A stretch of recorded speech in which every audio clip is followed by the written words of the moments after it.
Hi. Hey everybody, welcome to Knock Knock Hi with the Glaucomfleckens. We got Lady Glaucomflecken back. That's right. I'm here.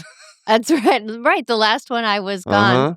I don't know what you said about that, if you told the story. But Oh, I did. Yeah. Okay. So, wait, I guess we haven't talked about it since you've no, actually. I have like, no in idea person. what happened. Yeah. Anyway, Lady Glaucomflecken, I am Dr. Glaucomflecken. Thanks for joining us for an episode of Glauc Talk. I got a lot to catch up on. Yeah. So I told the people the story. Go back a couple episodes, and you can hear about a four-wheeler, a little kid-sized four-wheeler, flipping over onto our daughter, and then you saving the day, going and grabbing it and yanking it off of our kid. Well, trying By the way, to. Kid was fine. Yeah, no issues there. all children are fine. The question that I have still, where exactly did you grab it? Do you know where you grabbed it? Not really. I mean, if we flipped it over again, I could point to Whatever it. it was like 1,000 degrees. It was very hot. And when did the pain kick in? Immediately. That's why I said I tried to save the day. Thankfully, the other kid's mom was there as well. Yeah. And so as soon as I touched that, I just took my hand off. After you got it off. You did pull it off. No, I didn't. Oh, you never This is what I'm saying. Oh, I see. tried to, but it was so painful Yeah. that I just immediately my hand just got fried like an egg. So I was very unhelpful. But thankfully the other mom was there and she pulled it off. I'm not sure exactly what happened because I went immediately. Yeah. There was a sprinkler. Well, when I got over there, I could see that okay, nobody is injured. Yeah. This is just inconvenient now. Right, we need to get the children out from under this thing because they are not going to be pleased. So I went to the sprinkler that was on nearby and I just stuck my hand right in the sprinkler. Yeah. Because it was so painful. I have almost never been in that much pain. That's more pain than I've ever seen you in. It was maybe right up there with childbirth. Seriously, not exaggerating at all. Yeah, you were on the way over to the emergency department. You were writhing in pain. Yeah. Trying to get me to go very, very fast. Yeah. They were like, this is a dumb question, but on a scale of 1 to, and I was like, 10. That was the best. Because we were right as soon as we got in, we checked in at the desk and went right into triage. Yeah. Which they do, for everybody. There's a nurse Even there. The security guy could see, I just need to let this one in. She was just sitting there, just writhing in the chair, and they got the blood pressure, they got the vitals, temperature. Which, by the way, can I tell you, my blood pressure is usually too low. Yeah. I have to, eat a little bit of extra salt or whatever. It was 157, I think, over 70 you were something. Hypertensive. It was insane. That is ridiculous for mine. I did kind of start laughing, or I wanted to laugh whenever she asked you the pain scale. Yeah. On a scale from 1 to 10. 10 to 10. It's 10. And then I think, fortunately they pretty much brought you back right away.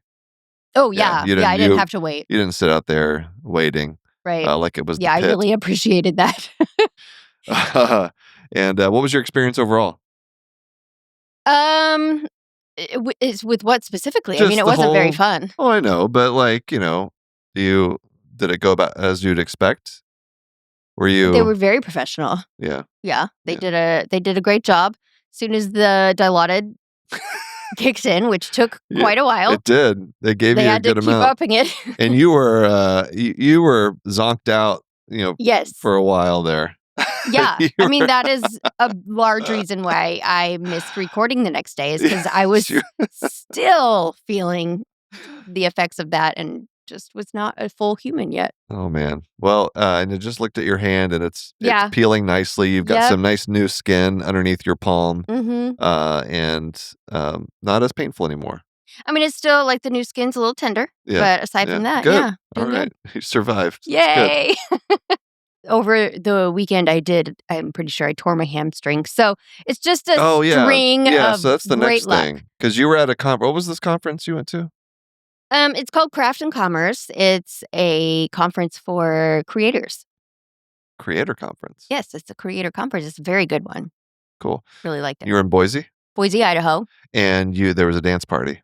Yeah, the closing party. See, here's the thing. Creators mostly are, well, I don't know, maybe not all of them, but the ones at this conference are mostly millennials. Yeah. And I am a millennial. Yeah. However, I am an elder millennial. Sure. And so there's a big range of what counts as millennial, That's right? true. And so, like, I'm on the upper end. It's like 1981 to or something. I don't know. to 93 or 94, I like have mid no 90s. idea I where think that's cutoffs are. or maybe it's like because Maybe it's all the way. right up to 2000. Yeah, I don't know. guess. But yeah, you and I So both. anyway, point is, I'm a bit older Yep. than the majority of the people, not all.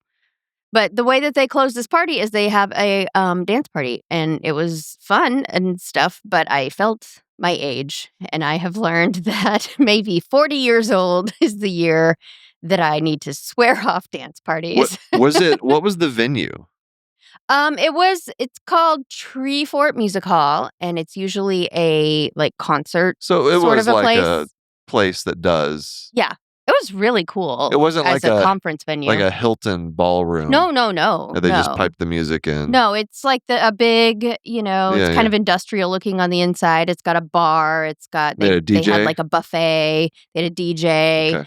Okay. Black lights and neon everything because it was like 90s themed, and they had Good. like face painting, neon But face they painting. didn't irradiate you with UV light though. That's good Yeah, I don't think so. because that was the last time I heard about a dance party at a conference. Oh, And the lights they used were like actually UV emitting lights, and Oh, everybody no. ended up with sunburn? with corneal abrasions and sunburns. What? Yeah, Where was this? yeah. It's a photo. You can get UV phototoxicity to the cornea. No, And so where? aware. I'm not sure. It was like this is like a year and a half ago or so. I don't know where the conference was. It was like a kind of a tech bro conference. Okay. And they had a similar thing. They had like a big, rave type of, dance party thing. Yeah. And then a lot of the people woke up in the morning with searing pain in their eyes. Oh my gosh. And turns out the lights that were used on the stage were UV lights. Hmm. And so if you get enough UV light, it's basically like snow blindness. That's what snow blindness is. So the sunlight reflects off the bright snow up into Right. your eyes. Because often, normally you have eyelids and your brow can block a lot of sunlight coming from up top. But if it's Yeah. reflected down below or it's right in front of your face, you're going to get direct UV light. And that can cause desquamation of your cornea. Basically, That's quite a word. yeah, you like that word? Desquamation. Desquamation. Desquamation. DESQUAMATION. Desquamation of your cornea. You didn't know you're getting a spelling bee today, everyone. Basically, the epithelium of the cornea sloughs off, Ouch. which is as painful as it sounds. Because Yeah. the cornea is one of the It's most very densely sensitive. packed like nerve endings in the Right. body. So yeah, it sucks. Gave me good content though. I got I'm to talk sure, about. yeah. I mean, it heals up okay, so it's okay to laugh about it. Oh, But okay. tech bros, it's kind of funny. The whole Sure. the whole image of it. Yeah. But I'm sorry you tore your hamstring. I know. It's not great. You must have been really busting a move I out don't know. I just am old. This is what What are you happens. I'm doing? old and I have, there. Did you do the splits? I don't know, maybe. Yeah. Who knows? How much did you have to drink? No, I'm just kidding. But I am old and I have EDS, right? So like I just am fragile now is the lesson Sounds I've like you learned. should have known better. Well, now I do. This is a lesson. That's what I just said. I have now learned. It's interesting. Like I've been to a lot of conferences, and granted, I don't like stick around usually till the end of the conference, Mhm. but I don't see a lot of dance parties happening. No, this was at a medical very conferences. different because I came from like the academic world. Yeah. Now we speak at a lot of medical conferences. Those are all, Right. A little bit more buttoned up. much more buttoned up. Yeah, this was very casual. Like even the speakers were wearing like jeans and stuff. It's just like very chill, Gotcha. but you still learn a whole lot. Like Right. it doesn't mean that it's just like not a good. It was still a great conference, but it was just like more casual, which I loved. I think we need more dance parties at medical I think conferences. so. I think we need to just tell people don't wear suits anymore. Like Yeah. let's just really let it down. I think it's just it's an old fashioned feeling sometimes. And Yeah. you can learn in jeans. That's right. It- Absolutely. It's fine. Maybe like a step above like pajamas. Like Yeah. we I shouldn't be learn in wearing, my pajamas all the time. Listening to my podcast in the morning. but that's I'm not just saying. exactly socially acceptable. Yes. For us docs, it's like you wouldn't show up in scrubs to a con. That's a little bit much. But I mean, we why? could be casual. Why? I As don't long as know. they're Yeah, clean. well, We've had this but debate. I know. Anyway, well, I'm glad you made it back in one piece. Yep, I Except did. you left your hamstring on the floor in Boise Apparently. at the dance hall in Boise. Yep. I'm of an age. It sounds like I need to go next year.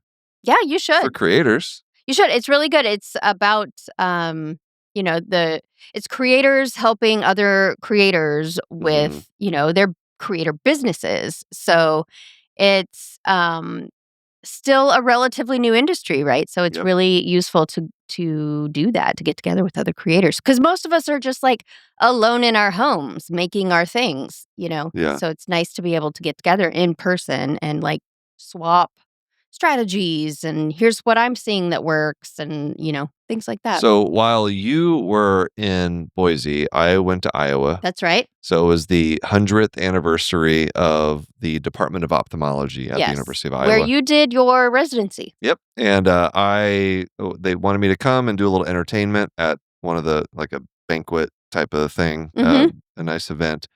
It was great. It was a lot of fun. It was all new jokes I never told before. And that's like, people ask me if I get nervous, like speaking. Yeah. And I usually don't. I don't get nervous. I get focused. Yeah.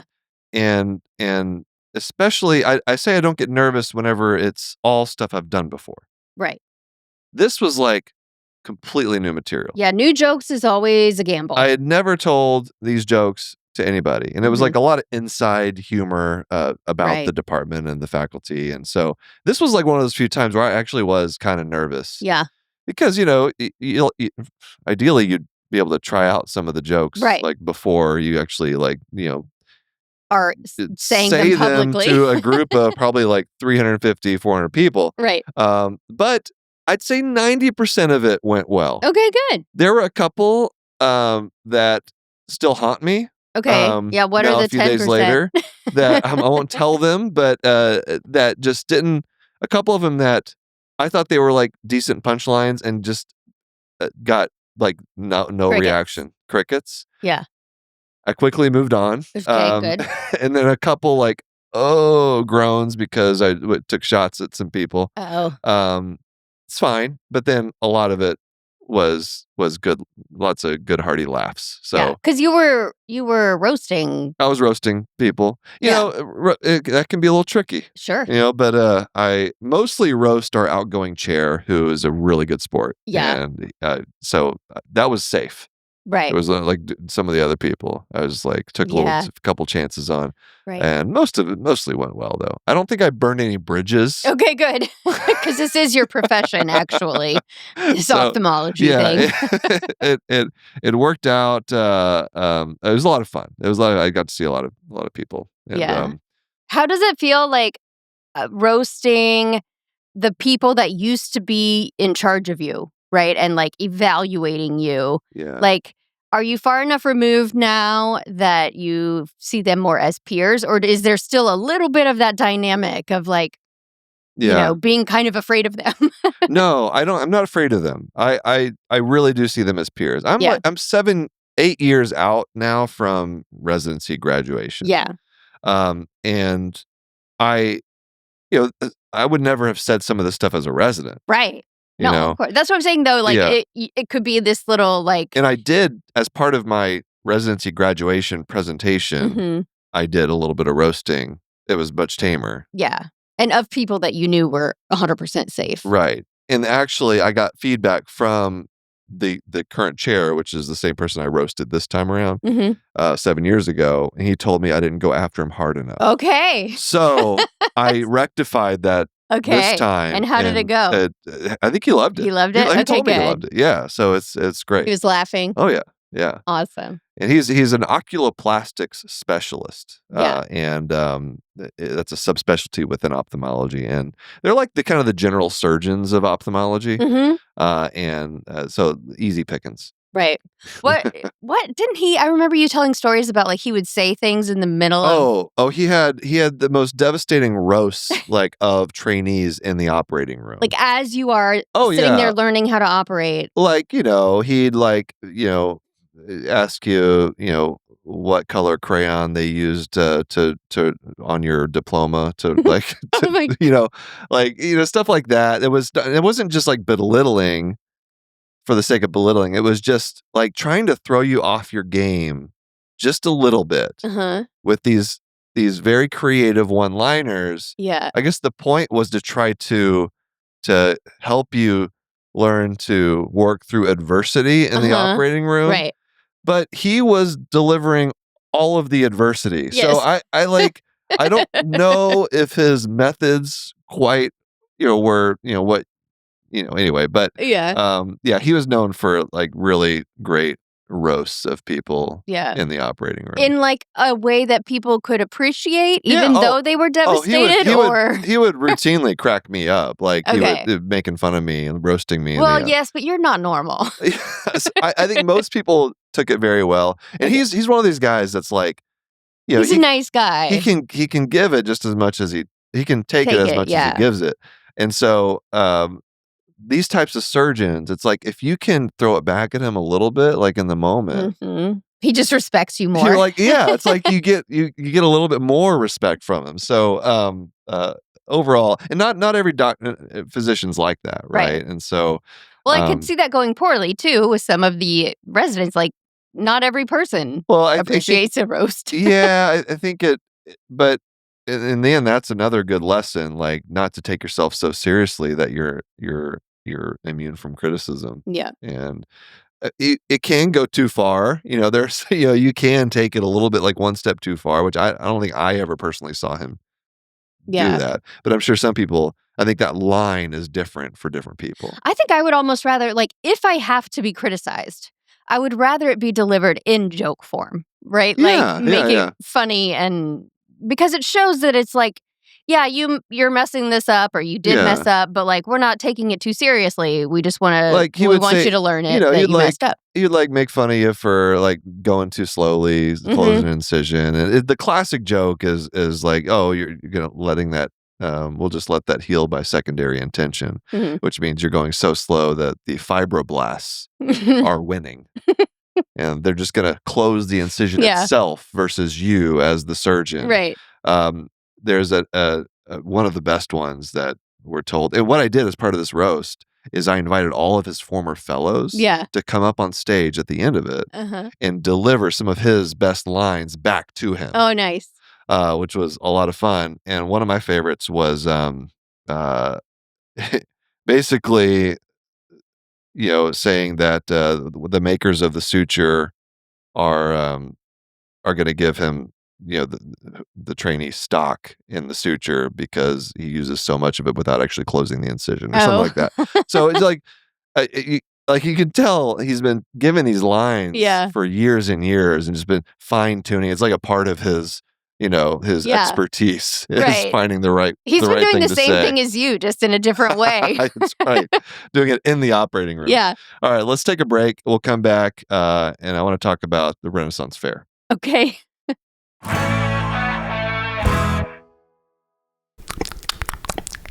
What you doing there, buddy?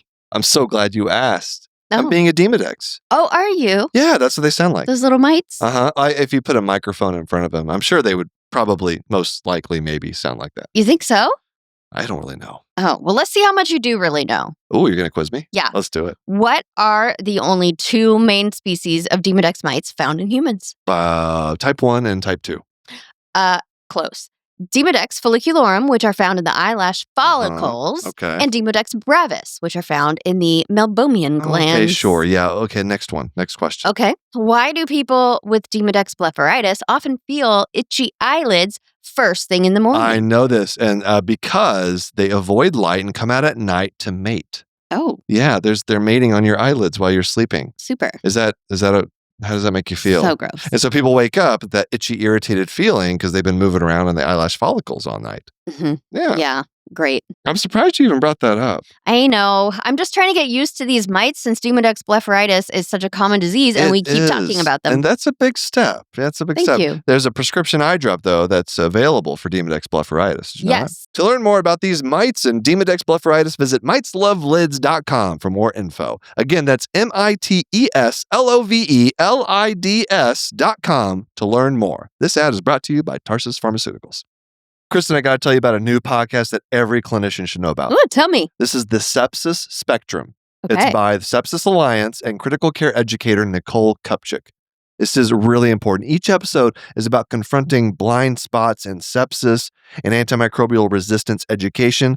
A lot of this stuff usually doesn't make it into textbooks or compliance training. That's weird because it's super important. Yeah, everybody needs to know about this stuff. You can listen to the Sepsis Spectrum wherever you get your podcast or watch it on the Sepsis Alliance's YouTube channel. To learn about how you can earn free nursing CE credits just by listening, visit sepsispodcast.org. All right, let's talk about, we went to the Renaissance Fair We did. in Oregon for the first time. Had you ever been to a Renaissance Fair?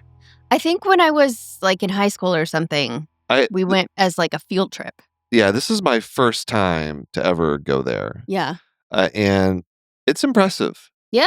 It's impressive. I know the one in Texas where I grew up, we both grew up in Texas, but it is like much bigger. It's like a huge thing. Is there only one in Texas or like is there one per state? I would think because I went to like the Dallas area is what was closest to us, but there's one in Houston, yeah, maybe right? there's probably several, maybe. Texas is such a big state, but there's I was wondering, and I think you were too, like, is it one company that does all of these? It just moves around, yeah. Or is it and the reason I'm thinking that is because a lot of the performers talked about touring, like this is what they do. Right. And I was very impressed by them. Like that's a they hard had job. their routine down. Yeah. And you can tell some of them been doing it for like 30 years. Like that's hard work. Yeah. Man. Going around in person to all these places, just living on the road, trying to make people laugh. But here's what I was thinking as we were like exploring and experiencing the Ren Fair. They're so the attention to detail and making sure everything is like time period appropriate. Right. Obviously, everyone's wearing costumes. Yeah. And even down to the signs for like how you can pay for things. Yes, those were clever. It's like Our Lady of Visa. Yeah. Master card. Yeah. But like with a space. Right. Yeah. You know? Right. So New World Express for American Express. That was my favorite. New World Express. I loved it. Lord Discover. So everything. The attention to detail is great. The one thing that I found was missing was the first aid tent. It just seemed like a 21st century first aid. You know what? experience. I'm fine with that, I think. If I went to a medieval looking first aid tent, I might be a little concerned. Here's my point. Because they have booths for, obviously, like people are selling their wares and you could buy very elaborate outfits that are time period specific for the Renaissance. Right. And you can like, they had like blacksmiths. They had like, everything. They had like the stocks you could get in the stock. Yeah. They had jousting. Took a picture of you in the stocks. Yeah, they had all this stuff. But there was nothing medical related. True. Like there was see a few, and I have no idea. I feel like this, I don't know, is it the right time period? But I saw a few of the plague doctor masks. Yeah. So I think there's an untapped potential here for the Renaissance Fair. Okay. To have an experience or you could do a show or just have a big tent. Yeah. where it's like a Renaissance apothecary. Okay. You could buy your roots, your mandrake root. You could buy your boar liver supplements. You know what? Just take some of these like crazy people off of the internet and Mhm. tell them, okay, you know what? You're going to sell all these supplements. Why don't you just do it at the Renaissance fair, Yeah. where what you're doing is more Yeah. time specific Right. than What is the word we're looking for? We are tripping over this. It's what? like period appropriate, maybe. Like Yeah, yeah. there's a term. Sorry, everybody, if you're shouting it Anachronistic? at your. I don't know. Yeah, yeah. Anyway, so or you could go and if you wanted to experience leeches. Oh, great Right, like idea. all the Renaissance, Yes. medieval type thing, and Like everybody's wearing it's the all plague doctor natural. masks. It's So all natural. You could do I know I was researching some of the things they could do. Removal of bad hair, like some of the diseases held in your hair, and so you just rip it just out. get a haircut. A haircut. You used to get a haircut at the medieval apothecary, medieval I was physician. thinking you'd have to pull it out because it's still on your head if you just get a haircut. Well, I mean, shave it. I don't know. Yeah. Yeah, maybe just pull Just it. gotta wax it. Ugh, that would be hard. You get wax different parts of your body. Yeah. Now we're getting a little bit crazy. Although not everything there was family friendly. No. And we went on a Sunday afternoon. Yeah. So and I know they have. Maybe this is one of those like Ren Fair after dark type things. So they do Okay. that Yeah, sometimes, yeah. right? you have to be 20. Over 21 after a certain time of where day. they just really go nuts. Right. Bloodletting. You could get a little Okay. blood. Oh, turn it into a blood drive. Oh. How about Yes, that? the bloodletting could be a Bloodletting blood is drive. actually they do take your blood. Yeah. But then they dress But it up, Yeah. and you have plague doctors that are Costumes and taking the blood from you. That's actually a good idea. That's I a like great that idea. Oh my god, they got to do that. Yeah. All right, who do I? Who do we contact? What kind of telegram do I send to the people that run? What I guess it would Is be it Pony by Express. pigeon? I don't know. Oh yeah, probably carrier How was pigeons. the mail delivered back then? Did they have mail? I don't know. We need Lindsay Fitzharris back on. She could answer our questions. I think it must have just been people had to physically obviously deliver it. Yeah, So probably. was that what the Pony Express was? No, that was I think so. that was like But later. that was in That America. was like 1800s or something. I Yeah. don't know. Maybe carrier pigeons. Who knows? I know what I they think did. carrier pigeons were actually like World War I or II. Well, Game of Thrones, they used carrier pigeons. Did they? And or ravens. They used ravens. Send a raven. Ah, yeah. Because I don't know why. So pigeons didn't exist back then. I don't know. Who knows? Ravens are better at it. They're just scarier. That's They are probably it. scary. They're smart though, so maybe they could understand their task. All right. So speaking of Renaissance era medicine, Mhm. I had a little argument with someone Uh-oh. on Twitter, Okay. which I promised myself I would never do that. I wouldn't do this Why anymore. are you still over there? So here's why I'm on X, because there's no community there. No community. It doesn't even feel like most of these people are real people. Right. Well, they're probably not. Probably not. A lot of them aren't.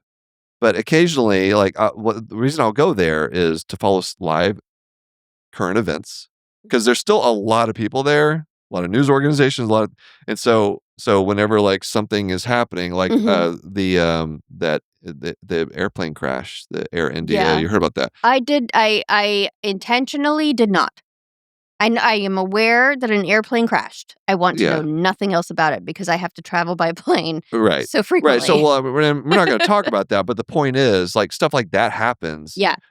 Twitter is still a good place to go For to breaking news. For breaking news, and also a lot of the sports commentary stuff Mhm. in real time, during a sporting event, happens on Twitter. And so it's still a great place for in the moment things that are Mhm. happening, but it's all the other stuff that just there's Yeah. nothing else good about it.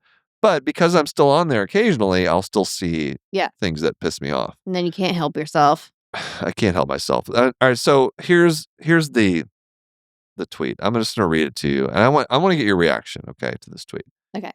Doctors shouldn't be able to get richer as people get sicker. I'm surprised more people don't understand why this is a problem.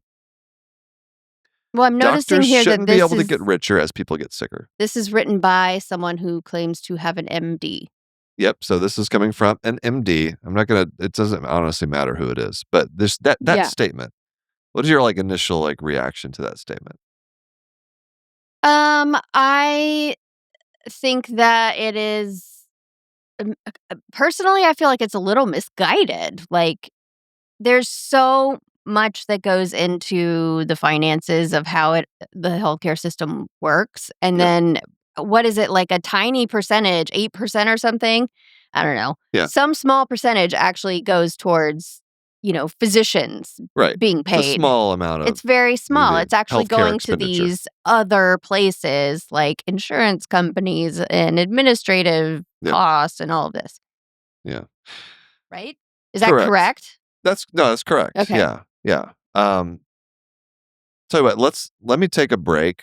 We gotta take one more break. Uh-oh, that means we gotta really get into and this. then and then I'm gonna tell you kind of what I think about this and how I responded. Okay. All right, so the statement is doctors shouldn't be able to get richer as people get sicker. Now, the implication with this statement is that it's the doctors that are keeping people sick right. so they can make more money. Right.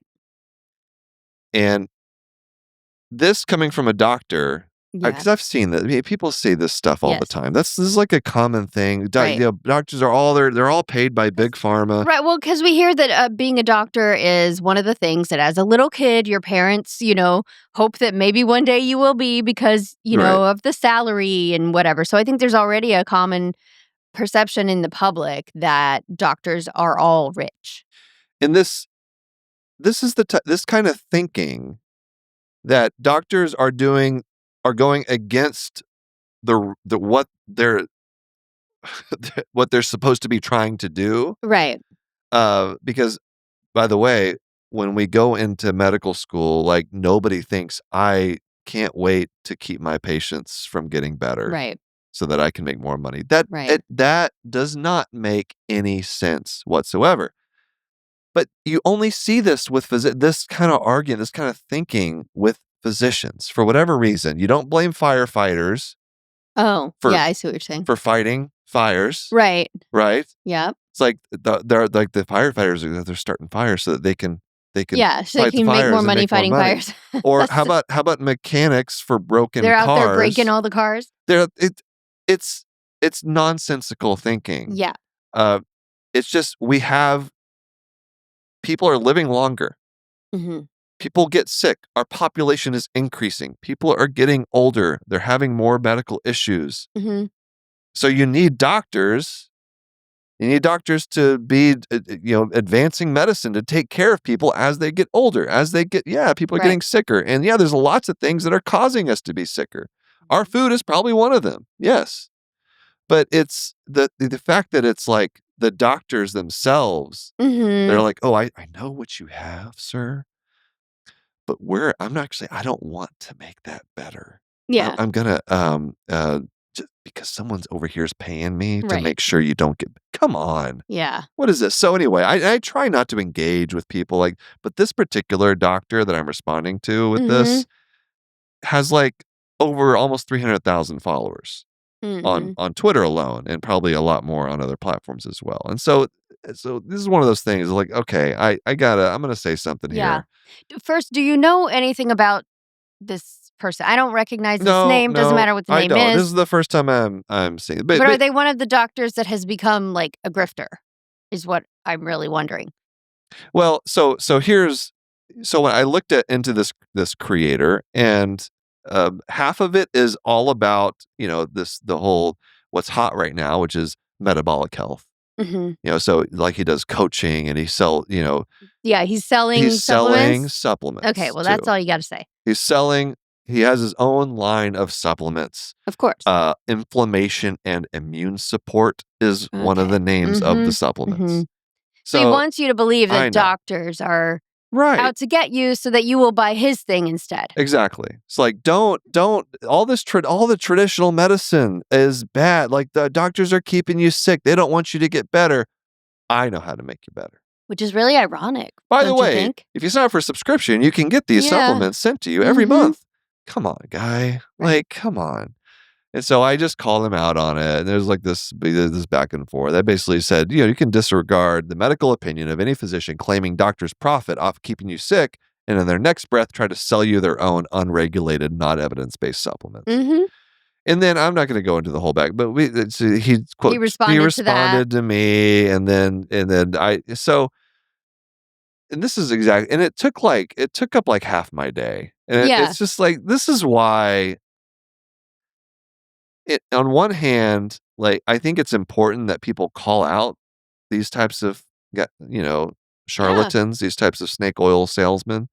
But it's bad for your mental health to have to do that. But then also, like, okay, I am what I think I would consider an ethical physician. I follow evidence with things I recommend, and I take certain parts of the healthcare system to task. He's out there this guy's calling me like a clown, and I'm just like a clown doctor. Okay, whatever.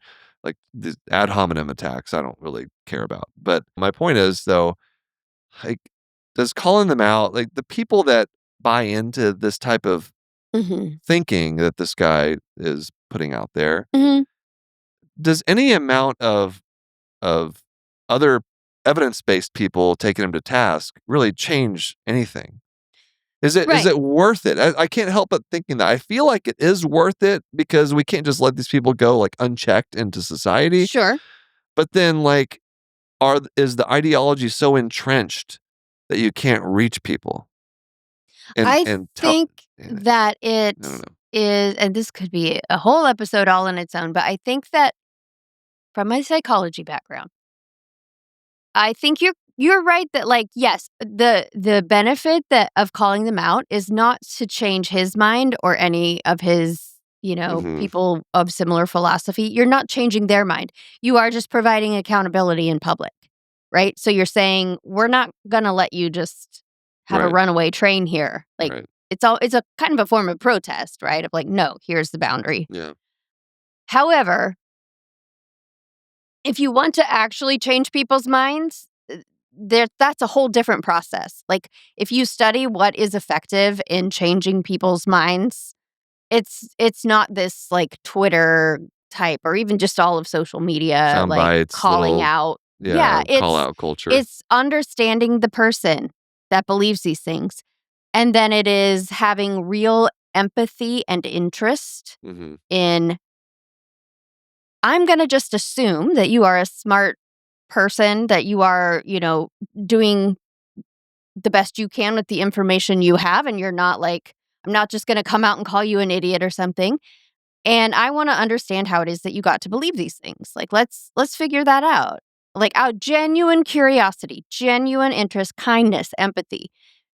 Build a relationship with the person, right? And then, because the only way for them to, like, change their mind is if they trust you to take them to a new opinion, so you have to, so it's a slower, much more strategic, like, and I don't mean strategic in like a manipulative way. I just mean, like, there's a process that works to do this, and social media is not it.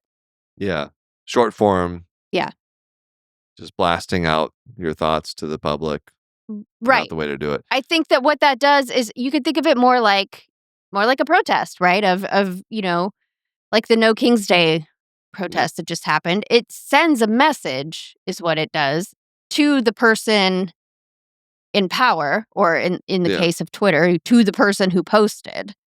They're like, hey, we're watching. And we're not pleased. And so you can't just steamroll this thing, right?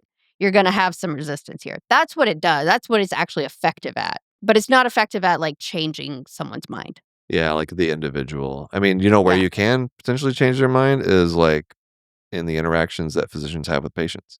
Yeah. Because I've done that. with ophthalmology related things. And again, it's because you have a right, relationship exactly. with that No, person. you're absolutely right. And getting them to not take. I've gotten people to stop taking homeopathic medications, Mhm. eye drops, um, and just by explaining it to Explain them. right, because Yeah. that's the thing. Assume good intention, assume, intelligence, give people the benefit of the doubt that somewhere something taught them that this is the But correct scientific thing to do, and then show them why and how it's not but and what but is. then the people that sold that supplement to that patient, Mhm. their rebuttal would be like, "Well, of course. Yes, He yes, wants yes. you to be taking traditional medicine Right, because he profits off of it." right. And people just believe that. Yeah. By the way, you can look and see, like, who's profiting, which physicians are I mean, maybe profiting that's off the of thing, like, the what. public Like, needs it's to there. know how That's it all works. when a pharma company pays a physician, like, they have to report that you have to report that. And is that public It's information? public. It's like it's part of the what's called the, like, I think it's the Sunshine Act. It basically shedding light on Yeah. payments. And so you can see, like, where there's a conflict of interest, if Yeah. if you have an oncologist and they're being paid by a company that makes a medication that you are on, that's reportable. You can look that up. Right. How do you Um, look it up? I don't you'd have to.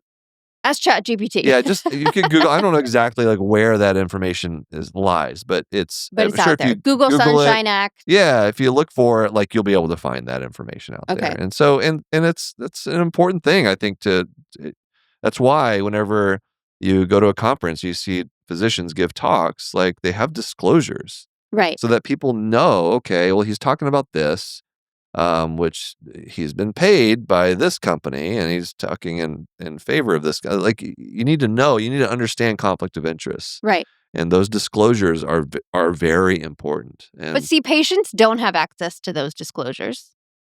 That's at a true, conference with other physicians, right? Like, we true, need to educate the general public about how the system actually works yeah, if we want them to understand why it's nonsense, right. some of these other things that people are saying.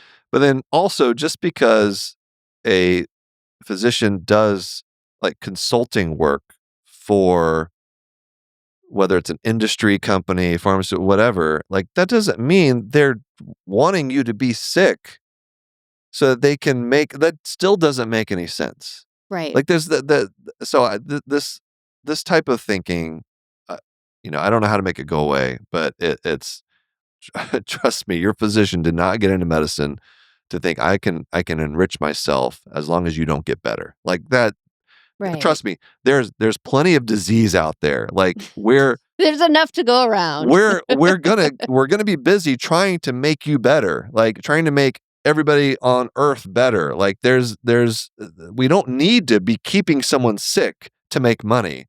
And as the population gets older, yeah, if we're working harder at trying to improve the health of people, Yeah. well, yeah, we should get paid. People should get paid for the For work their they work. do. Yes. You're doing Yeah. work. You're doing more work than ever. Right. So you get paid to do that work. So it just, none of this makes sense, and it just irritates me, as you can tell. Yeah. Yep. Sure can. All right, that's all I have to say about that. I guess Okay. the lesson is stay off of Twitter. It's really not That's what worth I'm it. saying. Even the reason that I go on there now, I probably shouldn't. Now you just need to find something else. But Yeah. old habits die hard, I guess. Yeah.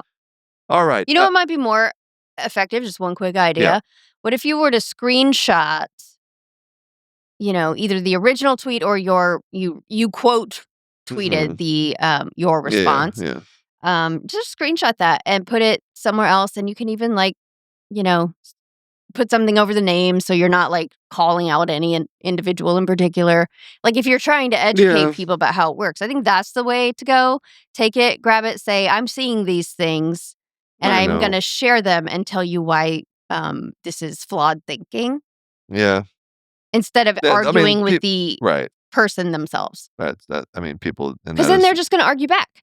that is one way to do it. But they'll find it. I don't know. I mean, that's fine, but yeah. you're crossing out their name. So if they call you out on it, then they're only revealing themselves as, That's okay if you're wanting to call out the thinking. Yes. But if you want people to know that this person is not a good person, is not a good physician for doing these, Right. so watch out. Don't go to this Then you person. kind of Yeah. have to like tell the Sure. people about that person. But anyway, it's a good thought. All right, you guys, do any of you have thoughts about which social media networks to stay away from, or is it just all of them? Yeah. You can hit us up, email us knocknockhi@human-content.com. That's right. It's very What? on topic here that if you want to stay off of social media, hey, we have an email newsletter. No, Let's that's right. take it over there. Yeah, that's right. We the newsletters, it's doing great. People are interested you in can it. have much more nuanced and like intelligent conversation. It's a relationship building thing versus social media where it's more of a broadcast thing. Yeah, and we get some really great emails from people about it, talking about their experiences and healthcare. We all kinds of wide-ranging issues that we discuss on the newsletter. You can hang out with us and our Human Content Podcast family on Instagram and TikTok over at Human Content Pods. Thank you to all the listeners who leave feedback and reviews. We love those reviews. Please go leave a review for us. If you subscribe and comment on your favorite podcasting app or on YouTube, we can give you a shout out. Like at Marie001 on YouTube said, Kristen, as a woman who received a late ADHD diagnosis in my 30s and who also was exceedingly punctual who also was once exceedingly punctual. Remember we talked about how I used to be like really on time and all of these things. I have a theory. Prior to being properly medicated for ADHD, my primary method of coping with life was white-hot anxiety. Yes. I kept numerous lists Yes. and was constantly occupying my mind with what was next in order to avoid forgetting something important. I like to joke that I've just gotten lazy with age, but I actually think it has to do with getting better at managing my anxiety. As my anxiety got less severe, all the white-knuckling I did to take care of executive functioning fell away. I might be chronically late, but boy, is life sweeter. Chronically late now, but boy, is life sweeter. Yes, I agree with all of that. Thank you for reaching out and corroborating what I have to say. That's exactly what you've been talking about, right? Yeah. Full video episodes are up every week on our YouTube channel at Glauc. Go check that out. Leave a comment. Patreon, lots of cool perks over there. Bonus episodes, react to medical shows and movies, hang out with other members of the Knock Knock Hi community. We're there, active in it. Early ad-free episode access, interactive Q&A live stream events, and much more. Patreon.com/Glauc. We've made some good friends on Glauc. On Patreon. On our Patreon. We've made some good friends with Glauc. Yeah. Sounds all like your characters that live in your head. Sounds like a new Mr. Rogers neighborhood. It does. No, but yes, on Patreon. There's some cool people over there. We've really gotten to know a lot of to. people. Patreon.com/Glauc. Patreon community perks. I'm a little rusty here. Yeah, we've had a long week. New member shout out, Beth W. and Amanda A. Thank you for being patrons. And thank you to the Jonathans as usual. Patrick Lucia C., Edward K., Marion W., Mr. Granddaddy, Caitlin C., Brianna L., MP Cole, Mary H., Keith G., Parker, Muhammad L., David H., Kaylee A., Gabe, Gary M., Eric B., Marlene S., Scott M., Kelsey M., Dr. Hoover, Sean M., lots of M's, Hawkeye MD, Bubbly Salt, and Shauna D. Patreon roulette. Random shout out to someone on the emergency medicine tier. Shout out to James S. for being a patron. Thanks, James. And thank you all for listening. We're your hosts, Will and Krista Planner, also known as the Glauc. Our executive producers are Will Venner, Krista Planner, Aaron Courtney, Rob Goldman, and Shanti Brooke. Editor and engineer Jason Portiz. Our music is by Omer Ben Zvi.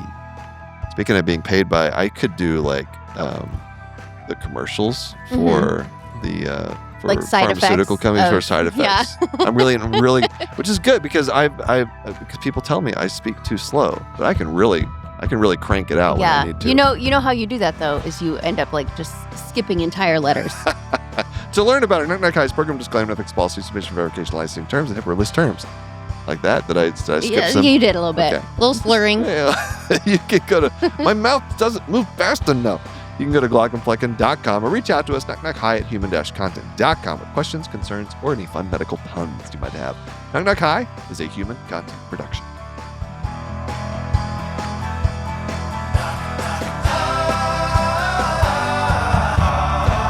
Knock, knock, goodbye.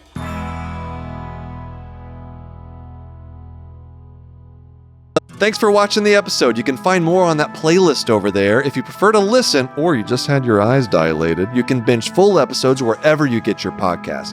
Or join the party over on Patreon, where you get early access episodes, hang out with us, get lots of exclusive bonus content. Hope you subscribe, leave a comment below. Let us know what you think.